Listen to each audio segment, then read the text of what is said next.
তুমি 500 টাকা দাও।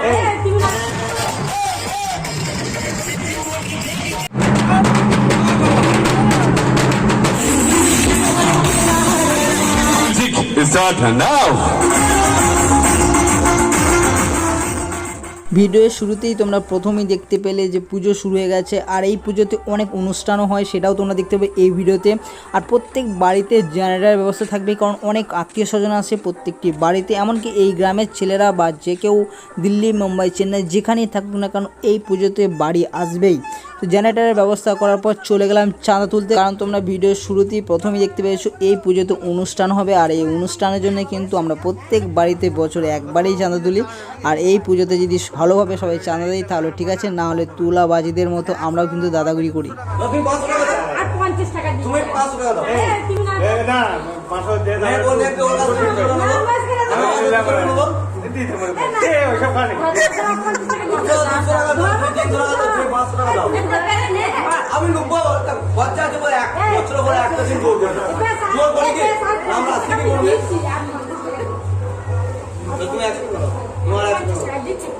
তারপর হঠাৎ দেখি বৃষ্টি শুরু হয়ে গেছে। সমস্যা হয়ে গেল এটাই, কারণ বৃষ্টিতে অনেক প্রবলেম হয়ে যাবে এই পুজোতে। বৃষ্টি থামতে বেরিয়ে পড়লাম সাজুগুজি করে, কিন্তু রাস্তার অবস্থা একেবারে খারাপ। গ্রামের রাস্তা বুঝতেই পারছো, একদম কাদায় ভর্তি হয়ে গেছে। এটাকে আরও পায়েস করার জন্য অনেকে আছে, ওয়েট করে দেখতে হবে। পায়েস মানে বুঝতেই পারছো, দেখতেই পাচ্ছ পায়েস হয়ে গেছে, কিন্তু এটা পায়েস কীভাবে হলো সেটা এখন দেখো।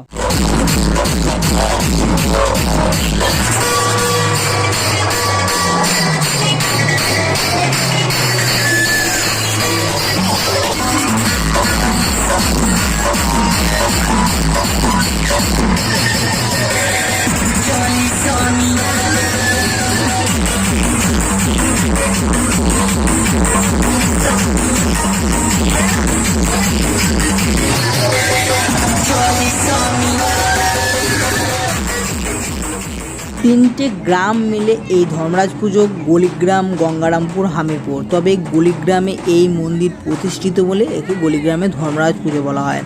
আর প্রত্যেক বাড়িতে কুটুম আসে, মানে আত্মীয় আসে, তাই এই পুজোতে এত ধুম হয়। আর এই পুজো মণ্ডপে প্রথম বলি হওয়ার সাথে সাথেই প্রায় অনেকে বাড়ি চলে যাবে, প্রায় মানে সবাই না, তার মধ্যে আমি পড়ছি। তার কারণ তোমরা এখনই জানতে পারবে। এটাই হচ্ছে বাড়ি আসার কারণ। পুজো মণ্ডপের প্রথম বলির পড়ার সাথে সাথে পাড়াতে প্রত্যেকের বাড়িতে যত পাঁঠা খাসি আছে সবগুলোই সেই তারপরেই কাটা হয়।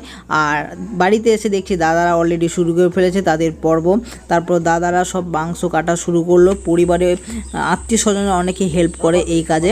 আর আমি চলে গেলাম বাজারে আসার কারণ মাংস কিনতে। আবার তোমরা ভাবছো মাংস কেন? কারণ আত্মীয় স্বজনদের মধ্যে অনেকে আবার পাঁঠা খাসি খেতে চায় না, সেই কারণে তাদের জন্য চিকেনের ব্যবস্থাও থাকে। সেই কারণে চলে গেলাম চিকেনের দোকানে।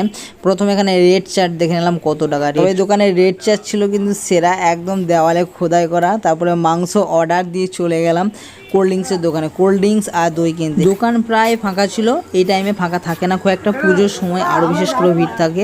কিন্তু যা কপাল ভালো, তাই তাড়াতাড়ি পেয়ে গেলাম দই আর কোল্ড ড্রিঙ্কস নিয়ে অনলাইনে পেমেন্ট করে চললাম বাড়ি ফেরার আগে তোমাদেরকে একবার ঠাকুরতলায় নিয়ে যাবো, কারণ তোমাদেরকে মন্দির দেখানো হয়নি। দিনের দিকে প্রচণ্ড ভিড় ছিল, আর ঠাকুরতলায় আসতে পারবো না কারণ অনুষ্ঠান আছে। তো দেখতে পাচ্ছ ঠাকুরতলায় চলে এসেছি। এখনো পর্যন্ত লোকজন ভালোই রয়েছে, কিন্তু এটা কিন্তু খুব কম পরিমাণের।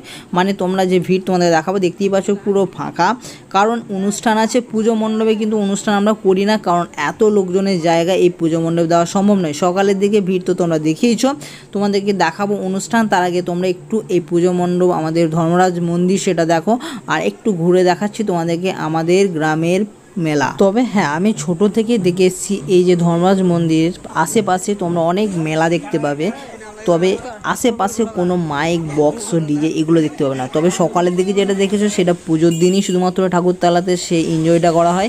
বাকি 3 দিন এনজয় হয় শুধুমাত্র পাড়াতে গ্রামে। এই ঠাকুরতলায় মানে পুজো মণ্ডপের আশেপাশে শুধু তোমরা মেলা দেখতে পাবে, যাতে শান্তি শৃঙ্খলা বজায় থাকে। সেই কারণে কোনো মাইক বক্স এখানে দেওয়া হয় না, অনুষ্ঠানও খুব একটা করা হয় না। অনুষ্ঠান ধর্মরাজতলায় শুধুমাত্র যাত্রাপালাই করা হয়। আর বাকি অনুষ্ঠান যেগুলো তোমরা দেখতে পাবে কিছুক্ষণ পর, সেগুলো পাড়ায় হয়। ছোটদের জন্য থাকে জাম্পিং, আর অনেক কিছু তোমরা দেখতে পাবে।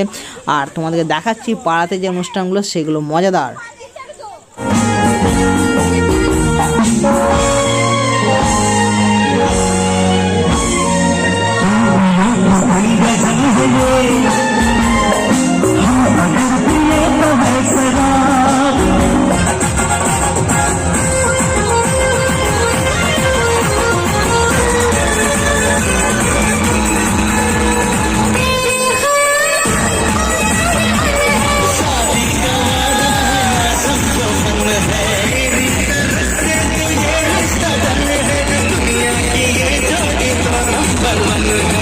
চলো বন্ধু এখানে ব্লগটি শেষ করছি। এরকম আরও নতুন নতুন ভিডিও পেতে অবশ্যই চ্যানেল সাবস্ক্রাইব করে পাশে বেল আইকনে ক্লিক করে রাখো সবার আগে নোটিফিকেশন পাওয়ার জন্য। টাটা।